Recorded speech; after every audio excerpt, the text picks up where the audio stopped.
It's day 6, baby. We're walking in. Just got off the bus. Yeah, Gizzy's still got a cold. I've still got a slight cough, but I feel fine now. So day 2 of the blue ribbon pairs. Yesterday the standard was really tough. It was good. There were very few weak pairs. Some of the gifts we got were because we were doing good things, not necessarily the opponents just kind of gave us a top or something. So that's that. We also got a bit lucky. We rode our luck a bit, but even if we didn't ride our luck, I think we still qualify. So we're through to day 2. We're 45th out of 130. So we'll get 2 tops as a carryover, which is about 4%. So we have a 4% head start on last place, obviously, and the team pairs ahead of us have slightly more. So just about qualifying for tomorrow now. If you can qualify with a good carryover, you could do well tomorrow, but just given the calibre of the people in the event, the odds that we win it are very low. So we're just going to try and place as high as we can. Filthy is playing open pairs today. Open pairs or teams, don't know. Dan is playing or looking for a partner. His partner was ill, so get well soon, Josh. And so they've got Rahul and his mum as potential teammates if Dan can find a partner. Otherwise, I don't know what's happening there. Tonight we're going to be joined by Matty. You haven't met Matty yet, or at least the vlog haven't. I've met him. He is driving from New Orleans. He's getting in late tonight, and he's going to be staying with us for the last 4 nights and then driving back, I think. So we'll introduce you to him when he gets here, and he's playing with Rahul for most of the rest of the week, I think. So they'll have some fun there. Any other Discord lot do well in the blue ribbons? No, I think it might just be Gizzy and I carrying the baton, I think. So we'll do our best. I think Gizzy's definitely happy with the standard of play yesterday in terms of the opponent's abilities. That's what he came here for. So, and then obviously it only gets harder today. We're not going to have an easier day today for all of us. And oh yeah, and PJ Mingola and Danning had a 60% set part 2 yesterday, so they qualified too. So you've seen PJ, and Danning another Discord guy. So keep it up, boys. Maybe 1 or 2 pairs from Discord can make the final, so that's good. Yeah, we're just going to go there. We're early enough that I might be able to join a Starbucks queue that isn't too long, because I think I do need a coffee today. And then we're going to see what nibbles they've got to eat at the start. So onwards and upwards. Let's go and win some tricks. So we're in the same room as yesterday. You can see that the size of the room hasn't changed. And I believe that the mini blue ribbon pairs, which is only a 2-day event, is also going to be here. So we're in section L, 12 north-south, which is the very far section. That one, the red one, there's L. At the end of every session, they put some scores out on the wall. So this is not the ones that they do, but basically the bridge mate tells you how you've done, but also they put a standing list so you can see how other people have done with 2 boards to go. So you finish your last round and then you go to the side, and on the wall somewhere there'll be listings of the current standings without the last 2 boards, so without the last round in play. So they'll kind of print these off and you hear the printers going on the last round, and then everyone peers around these and sees where they are, just so you can do that. It feels like they should have like just a TV screen outside. It feels like that could be automated a bit better than just printing out reams of things and sticking them on bits and bobs. And then if you want to see how you've done in the first session and you want to see exact scores and stuff, you can go to these standy things here. So we're just going to have a look at one of them. In fact, look at the H one. That's where we were yesterday. So if you wanted to see when you've come back from lunch or you come in the next day how you've done. So we were in the second session yesterday, we were H8 north-south. So we can go there. There's Adam, there's me, and then you can have a look at your boards and things and how many where you finished and whether you qualified or not. So there's our little queue, and how many platinum points or whatever points you got. So it's Tom and Arthur. How are we doing, boys? Oh, good. Yeah, you qualified today? You going to win it? No. Did Nathan qualify? Nathan went home. Oh, Nathan went home. Oh, has he got it? This is the better gong. This is Arthur. Don't tell Nathan I said that. So they're going to do well today, obviously. They're lovely people. Oh, there's my coffee. There's man Gizzy. Look at that pink shirt. He's got me a coffee. He's a good lad. Yeah, he's a good egg. Oh, what? I thought you were chugging my coffee away. Yeah, so look at that pink shirt. Isn't that nice? Alright. I really like that too. Alright, so let's get going. So one of the things you need to discuss with partner is opening leads and then continuations thereof. So it just came up today that we hadn't actually discussed it, but we effectively play attitude leads. We play fourth and second, which basically means we're leading low if we like it and second if we don't. And it's generally easy if you play your fourth highest and partner wins, and then later on you get to follow again. If you play one lower than your fourth highest, you're now showing 5. And it's very easy for partner to then try and work out the count of the hand. But if you're leading second highest and poor suits, you need to discuss with partner what you play on your second one. So let's say that I've got 9-7 small, and then maybe some other small ones. So I'm going to lead the 7 from a suit headed by the 9-7. And when I've got 9-7x, we play in the UK something called mud, which just means middle up down. And so I play the 7, and then if I can afford the 9 on the next round, I play the 9, and that signifies to my partner, if they can read that the 7 must be from a poor suit, they now know I've got exactly 3, and that's advantageous. But when you've got 9-7 to 4, 9-7 to 5, and 9-7 to 6, do you know with your partner what you play on the second one? And the default, I believe, well, again, it might depend on where you're from, is to play initial second highest, then initial second lowest. So you would play the 7. And then from 9-7-3-2, you'd then play the 3. That was your original second lowest, or your new second lowest, whichever way you want to look at that. And that helps distinguish how many suits the partner's got. If you play 9 then 2, if you play 7 then 2, that must be a doubleton. And that's how partners can distinguish. And if you play 9 then 7 then 3, and partner can't see the 2, then he knows you've got 4. And so that's how you distinguish it from different lengths. So you play second highest and second lowest, and partner can, if they still haven't seen the lowest one out, they know you've probably got it, because Declaro probably would have played a low one at some point if they had it. So something we've just clarified now. Hasn't come up, but obviously we were defending a hand where if I had led from 4 small, it would have mattered, although I led from ace to 5, so it didn't actually matter what I'd done. But it's worth discussing with your partner what you play in different spots like that. You can't just play second highest and then just play randomly next time, because then partner's not going to know your length. And so one of the advantage with length leads when you're playing third from even, low from odd and things like that, is partner immediately knows roughly how many you've got. If you play third, partner knows you've got an even number, and they can often work out from the bidding which one it is. So we've got off to a ropey start. Gizzy has finally doubled the part score. That was minus 930. Yeah. Can't touch it. I might be able to keep it to 10, but it made 11 in 3 hearts double, so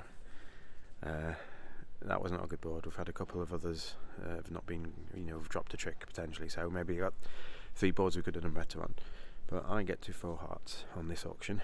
So in this hand, I had singleton, King Jack 10 9 to 7, King X King 10 9, and you're first in favourable. It's too good for 3 hearts. Partner's not going to expect you to be this good.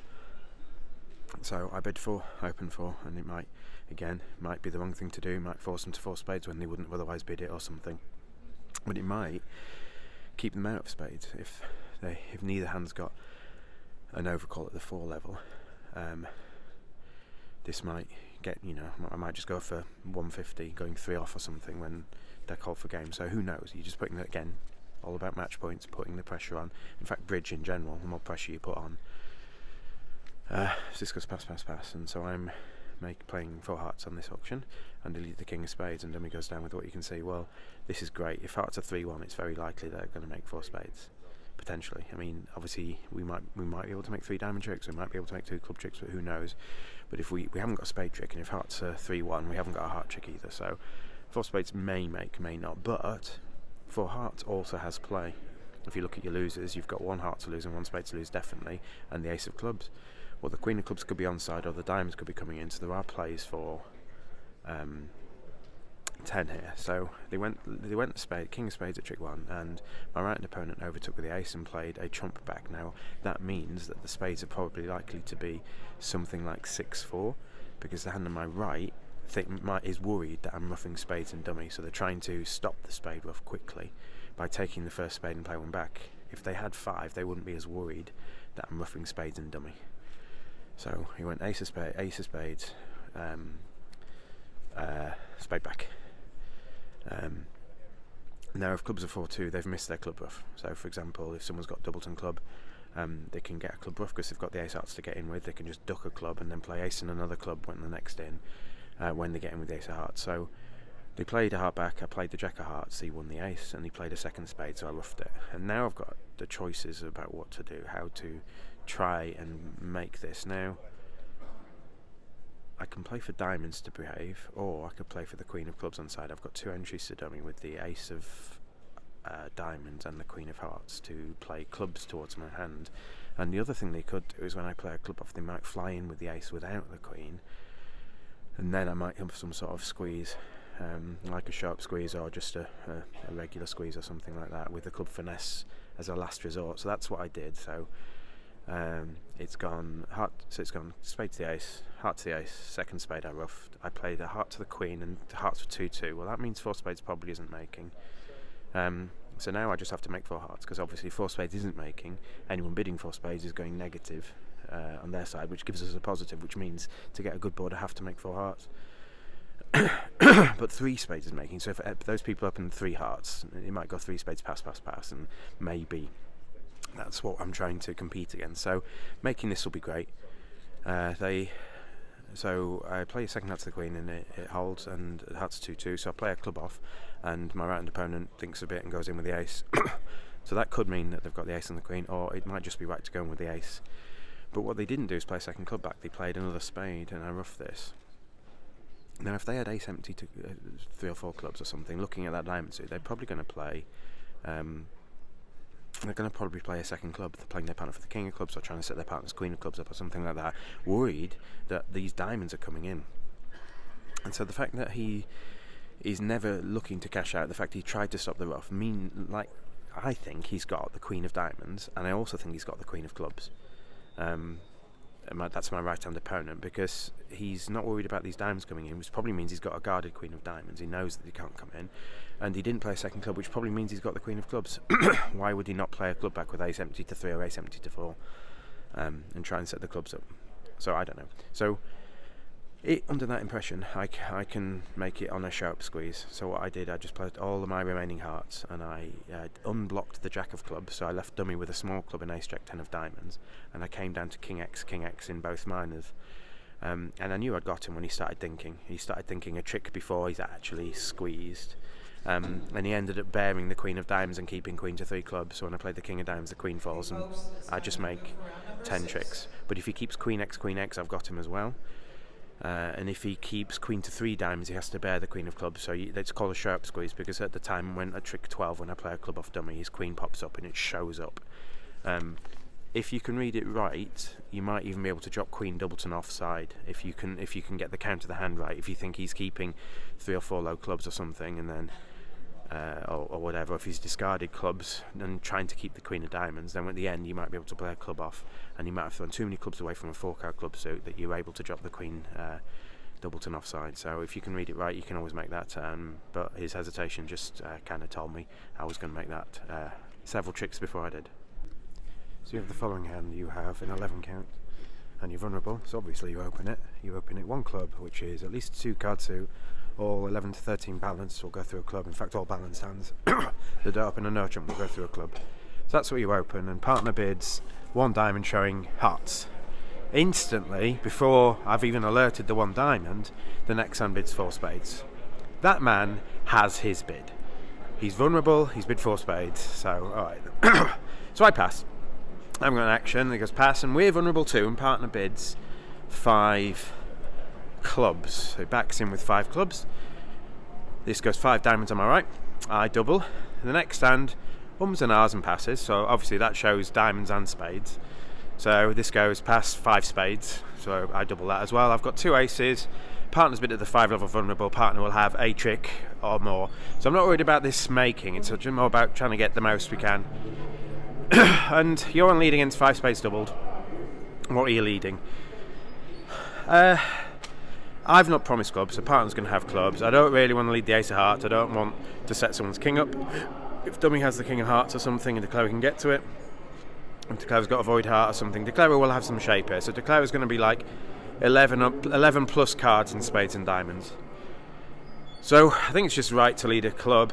You could possibly lead a spade, but it feels like they're not ruffing diamonds in dummy because they passed 5 diamonds. So I led a club. It went a club, small, king, small. So partner wins the king of clubs, and you can see dummy now. And at trick 2, partner plays the 9 of diamonds. This goes 9, jack, and I win the ace. And I have a natural diamond trick, but what we're trying to do potentially is get 2 ruffs. So at trick 3, this has to be a singleton. For various reasons, declare is not going to introduce queen jack to 4 at the 5 level, so declare has got the rest of the diamonds. So I need to get partner a ruff, and if partner's got 2 spades, which they may only have 1, if they've got 1 it doesn't really matter what we do, but if partner's got 2 spades, I need to tell partner where my entry is. So I've got a choice of signalling for the ace of hearts or the queen of clubs. Which do you pick? And my guess is that there is a right answer to this. What's partner's possible hand for bidding 5 clubs? Well, partner can't have 6 hearts. You know partner can have 5 hearts at most. So partner's got 5 hearts, and partner's got to have at least 5 clubs. So with this bid, so what you've got to decide is if partner's 5-5, you need to signal for clubs, and if partner's 4-6, you need to signal for hearts. You need to catch declarer's last singleton, effectively, and tell partner they can underlead their ace of clubs. They know you've got the queen from the opening lead, but they can underlead their ace of clubs or they can underlead their king of hearts, and you've got to tell them which one to do. What's more likely? If partner's 5-6, it doesn't matter. So partner has to be 5-5, where it matters, and we need to play a club, or 4-6, where it matters, we need to play a heart. And I don't know whether this is right, but I think if partner was 5-5, they might have bid 4N. There's 2 places to play, and looking to play in one of their 5-card suits. So I played partner for 4-6, and I signal for a heart. Partner's 5-5, we don't get the second ruff. But 5 diamonds is only ever 2 off. So if they pass 5 diamonds, like if the guy passes quickly, the other hand won't pull it. But because the guy, they considered pulling to 5 spades, the other guy got scared and bid 5 spades anyway. So I think that was a bit of unauthorised information. But it wasn't long enough that we can, I can call the director on that. So we're in a position where we could have got 800, but obviously 5 diamonds, if that's where they end up playing, 5 diamonds is just 500 all the time. So I don't know how good that's going to be. We do make 5 clubs. We probably don't make 5 hearts because they're 5-0. So who knows? But at least we got 500, and at least we didn't defend 4 spades. So we weren't doing very well, at least in our opinion. We were doing better than we thought we were. And it goes pass to me with this hand, and I had too low, singleton, ace king jack to 7, jack third. We're favourable. I just opened a no chump. We weren't doing very well, and even if we were, you probably should be doing something with this hand anyway. Trying to stop them getting to 4 of a major. You've got no defence to 4 of a major really. And if you open 3 diamonds, it tells the opponents what your hand is.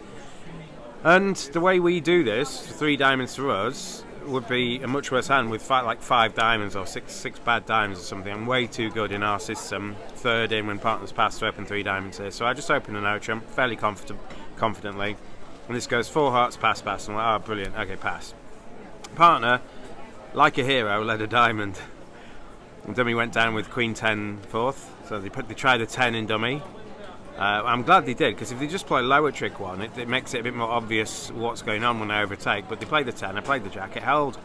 I'm like, brilliant, I just played the king of diamonds now.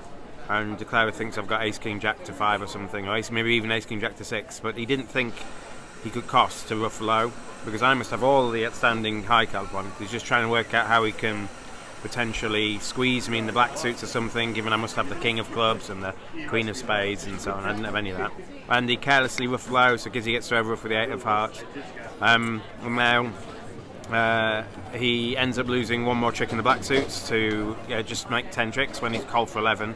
It's absolutely great. If I open 3 diamonds and it goes 4 hearts, pass. I mean, we're not sacrificing 5 diamonds. He never dares a flow. Like he just roughs with a much higher heart, and obviously look at how good his hearts are. He can't cost to a 5. What's he doing? So we got away with that one. That was a good board near the end. We needed it. So yeah, I'm just eating sushi at the food court. It's very busy today because we've got no table, so we're here perched on like a side ledge or side table or something. I don't know where anyone else is. I've seen a few other people. There's another pair actually in the blue ribbon we forgot about. Pavel and Ari, both in the blue ribbon. They finished day one place ahead of us, so they're doing all right. And I'll chat to them and see how they're doing later. But it'd be nice for some sort of representation going into day 3. We're still with a chance. I think we're both quite happy actually, given how the set went, that is the case. So we've relaxed a bit, had some fish, had some chicken, had some spring rolls, and we're back in about an hour. So see you soon. So this is a hand from the second session, and the bidding's slightly wrong. BBO, I couldn't get the editing working, so the bidding actually went east and south passed, so I passed initially as second seat, and west bid a club, east bid a diamond, so I got to overcall 1 heart, and then west bid a no jump. So we're defending 1 no jump, which is true on BBO, but I couldn't quite get the bidding sorted, so it's going to club a diamond, I bid a heart, a no jump. So our partner knows to lead a heart, and they'll lead a heart on many suitable hands. I've overcalled a no jump vulnerable, so I overcalled a heart vulnerable, so my suit's going to be good. And partner leads a 3 of hearts, and dummy goes down. So what are our thoughts? Well, Declare's got some sort of weak no trump, like 10 to 14, so 12 to 14 weak no trumpy, and dummy goes down with an 8 count. So it looks like Declare's got half the deck, or a bit more than half the deck. But we've got this really good heart suit, but no entry necessarily to do so. So one of the things you need to be doing to your partner is continually signalling. Signalling count, signalling attitude, signalling suit preference, signalling with nearly any card you play can have a meaning in top level partnerships. So what we're trying to do with our heart pips is to try and tell partner we want a diamond. How do we do that? Well, first things first is we're playing the 9 of hearts at trick 1. And if Declarer takes it, we don't need to signal for a diamond because partner may have another heart to get in. It looks like partner's led from either 3 small hearts. So for example, 3, 6, 8 of hearts. They would lead low from 3 low if they haven't supported. Or maybe they've led from 3, 2 doubleton. So Declarer has to duck this trick. Okay, so Declarer ducks this, and my 9 of hearts holds. Now I've got King, Queen, Jack of hearts. They're all equal, so I can effectively use the King, Queen, Jack of hearts to signal for which suit I want partner to try and get me in with. Effectively here, the King of hearts could be spades, the Queen of hearts could be diamonds, and the Jack of hearts could be clubs. So in this particular case, I play the Queen of hearts. Now partner knows I've got the Jack. So in this particular case, partner knows, because my 9 held, that I have Queen, Jack, 9 at least. They don't know about the King yet. So from Queen, Jack, 9, the Queen has to deny wanting a club. If I wanted a club, I would definitely play the Jack back. So already now, my Queen of hearts has narrowed it down, from partner's point of view, to a spade or a diamond. Now, whenever I've got the King of hearts, it's going to be a diamond. But again, you're just playing cards to try and help partner out. So Declarer ducks this again. Brilliant. That's sort of what we wanted, because partner's second heart's gone anyway. The 2 of hearts is gone. Declarer's got the stiff ace-let. I think this is a silly duck. And maybe they're playing me to have 4 hearts. I don't know. I have 4 hearts quite a lot of the time. Normally, just this isn't the situation for it anyway. So now I play the King of hearts. And this tells partner that I still haven't played the Jack of hearts. I played from King, Queen, Jack. I played the Queen. I've played the King to show them what my holding was. They know I'm signaling for a diamond. And a diamond's the only possible card I can get in, or at least my partner can get me in with. I might end up making the Jack of spades. Who knows? And it might not. It might be to the point where Declarer's got the ace of diamonds, so I might not get in with my diamond. But if partner's going to get me in, has to be with the Queen of diamonds. And partner discourages clubs. So what we do now, Declarer plays a club to dummy, takes a club finesse maybe, maybe not, and then plays a spade. I play small, they play the king, my partner plays the ace. And now my partner's cooperating too. My partner thinks, brilliant, Steve's signaling for a diamond. I'm going to play a small diamond, and Declarer has to guess whether to put the king up or not. Now, if they put the king up, you can see that the king's holding. If Declare's got the ace, it doesn't matter. But partner is very capable, Gizzy's very capable of underleading an ace here. And that's exactly what happened. So Declare played low just to guarantee a diamond trick. My queen holds. I was able to cash my 2 hearts. And then I know, because my queen of diamonds hold, that partner's got the ace of diamonds. They can't really have anything else because Declare has got to have some points to their bid. So we cash our ace of diamonds. And Declare makes the last 3 clubs. And they have too many tricks at the end there. They've got the queen of spades, the king of diamonds, and 3 clubs each. So that was just good defence. If Declare puts the king of diamonds up, which maybe they should, I don't know. It's sort of clear I've signalled for diamonds. But if I've got the ace of diamonds, they're going 1 off anyway. So I don't know whether you just want to settle for 1 off by playing low, or whether you want to try and make it versus 2 off by playing the king. So that's what happened there. Just a good defence, and thinking about when you're following suit from equals, all the things you should be playing should be telling partner that you've got this card or not that card, and you should be giving suit preference or count or whatever you're doing on nearly every card you play. We needed that. 2 lovely gentlemen who, not having the best of luck, passed check back. So on board 1 they play in a 4-1 diamond fit, and they made 9 in a 4-1 fit. That's how good a hand they had. They're called for 3-N. They're not making slam, I don't think, but and then the second one, I'm going to give you Gizzy's hand, and Gizzy's hand is 3 low, queen jack tight, 4 low, 3 to the jack, queen jack tight, 4 to the 10, ace jack to 4. So it goes 2 hearts on your left, pass. You don't really have a bid over 2 hearts, and partner leads the king of spades. So partner's got ace king. When dummy goes down, you know partner's got ace king of spades. Dummy goes down with queen third. It's a pretty good dummy actually. 2 low hearts, ace king to 4 diamonds, ace king 9 to 4 diamonds, and king queen to 4 clubs. So it goes king of spades, small. You give count, and Declare plays small. So partner doesn't play another spade. So for whatever reason, partner either doesn't want to set the queen up or doesn't think another one's cashing or whatever. But partner plays the 6 of clubs, and if they had a singleton, they might have let it a trick 1. So it goes 6 of clubs, king, and your first choice is, do you duck it or do you take it? Well, it feels like we need to be a bit active here and set things up.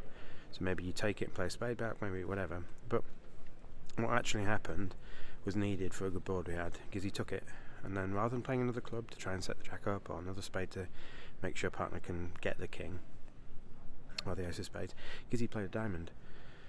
And I don't know exactly what holding he's playing for, but it worked, because it went diamond and Declare rose with a queen from hand, and then Declare played a second diamond to dummy, to the ace, and then partner gave you count on these diamonds. Partner showed you 3. So Declare then plays a heart off dummy. You put the jack in, Declare covers with the king, and partner wins the ace. Partner cashes their spade, and partner plays their 3rd diamond, and dummy wins with the ace. And then when you play a heart off, you can win with your queen of hearts, and you can give partner a trump promotion with the 4th round of diamonds. You know partner only had 3 because you've seen all the other diamonds in the hand, and all you need partner to have now is the 9 of hearts.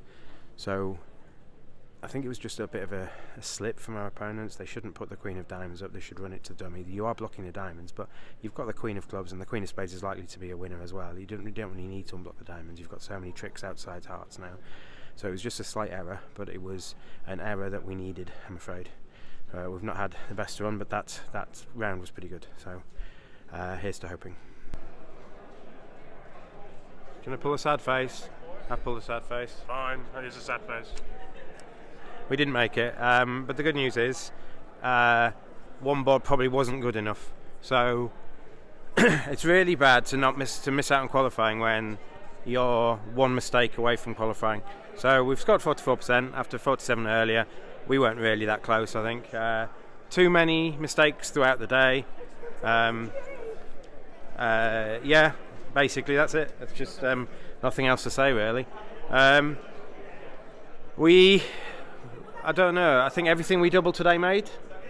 Oh no, there was 1 we beat, but then we conceded a 930, a 470, and an 850. So it's just not a good day when that happens. And 2 of those 3 we can't touch. So yeah, we might need to just tone on our doubling maybe. But yeah, so tomorrow, I don't know what we're doing tomorrow. I might have a rest day, so there might not be a video tomorrow. People milling around looking for results. So we're going to head back. Gizzy just needs a bit more sleep. I think he's feeling the effects of the cold I had a few days ago. It's quite noisy, I'm just going to wander. So yeah, I don't know if I'm playing tomorrow, so we'll see what happens. And even I do play, I might not do a video of it. It might just be another one-day Swiss. So yeah, a bit disappointing. I felt like we had a chance today. I felt like it was down to us that we didn't qualify, not our opponents. Just too many bottoms. And we got 5 bottoms in the first, at 5, and we still got 47. And today, on the penultimate board, we went for 470. We conceded 470, so, well, anyway, we'll see. Hopefully some of the other Brits and Discord lots will do well. I know Peter Crouch was doing well. I know Tom Townsend and Benny Pritchard were doing well, mainly because we gave them 2 tops. So, and then I'll let you know tomorrow if any of the Discord people made it. But for now, I'm just going to go and get a pint and trying to focus to the weekend. So, yeah.